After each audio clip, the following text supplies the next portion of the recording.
बिस्मिल्लाहिर्रहमानिर्रहीम। नन सबा हर इंसान द आराम په لټون کې سرګردان دی. د دنیا هر نعمت، هر اسانتیا، هر نوې ایجاد دا هدف لري چې انسان ته زیات آرام او زیات اسانتیا او زیات سکون برابر کړي.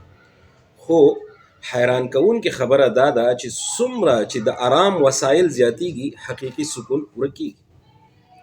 د یو ښکاره حقیقت دی چې د سکون وسایل او حقیقي سکون دوه جلا شیان دي، دوه جدا چیزونه دي. یو نرم او آرامده بستر، یو قیمتي ګاډی، یو پراخ او کشاده کور او د ژوند ټولې اسانتیاوې کوي، خو زړه نه آراموي. نو دا چیزونه، دا شیان څه ګټه لري؟ نو سوال دا دی چې آیا سکون اخیستل ممکن دي؟ نو حقیقي سکون په مادي شیانو کې نشته، بلکې دا یو داخلي حالت دی، داخلي کیفیت دی چې یوازې د زړه له اطمینان سره راځي. هغه زړه چې د حسد، حرص، لالچ او دنیا بې ځایه محبت څخه ډک وي، هیڅکله سکون نشي موندلی.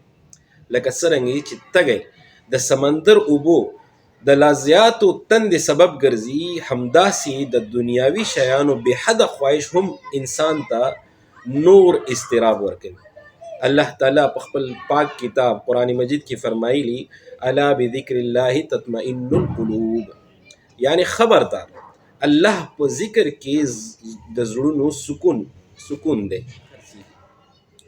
سکون په بازارونو کې نه خرڅیږي، نه د کوم ماشین له لارې ترلاسه کیدی شي، او نه یې کومه دنیاوي واکمنې ورکولی شي. دا د الله تعالی یو خاص نعمت دی چې یوازې هغو خلکو ته نصیب کیږي چې قناعت، شکر، صبر او د الله یاد خپل ژوند ته راولي. مونږ باید اسانتیاوې د ژوند وسیله وګڼو، خو د ژوند هدف یې نه ګڼو. خپل زړه د دنیا له بې ځایه حرص او خواهشاتو څخه پاک کړو او د الله تعالی سره اړیکه ټینګه کړو، ځکه حقیقي سکون نه په پیسو کې، نه په منصب کې، نه په شهرت کې، بلکې یوازې د الله تعالی په رضا کې دی. السلام علیکم ورحمة الله.